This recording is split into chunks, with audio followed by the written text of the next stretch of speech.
میں نے مرشد سے کہا محنت تو بہت کرتے ہیں لیکن کامیابی نہیں ملتی، زندگی تھکا زیادہ دیتی ہے اور صلہ بہت تھوڑا ملتا ہے۔ انہوں نے کہا کہ پھر ایک راہ ایسی ہے، اگر اس کو اختیار کر لیا جائے تو زندگی کے باقی تمام راستے آسان ہو جاتے ہیں۔ میں نے پوچھا کہ وہ کون سی ہے؟ انہوں نے کہا کہ ہر چیز کا اور ہر جگہ کا ایک مزاج ہوتا ہے، اگر اس کے مزاج کے مطابق چلا جائے تو آپ ہر اس چیز کو حاصل کر سکتے ہیں جس کی آپ چاہت کرتے ہیں۔ اسی طرح اس کائنات کا بھی ایک مزاج ہے، اگر اس کے مزاج کے مطابق چلو گے تو کائنات تمہارے لیے مسخر کر دی جائے گی۔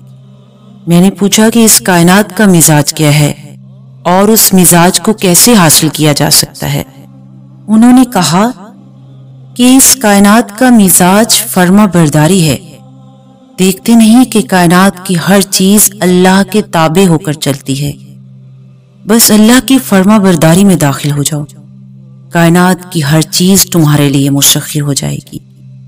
اور رہی بات کہ اس مزاج کو حاصل کیسے کیا جا سکتا ہے، تو کائنات کے مزاج کو سمجھنے کے لیے تمہیں قربانی دینا پڑے گی۔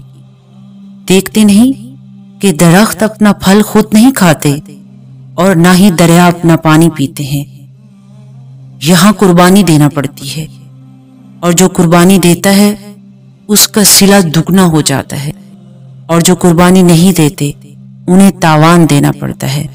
اور زندگی کا تاوان دنیا اور آخرت دونوں میں ناکامی ہوتی ہے۔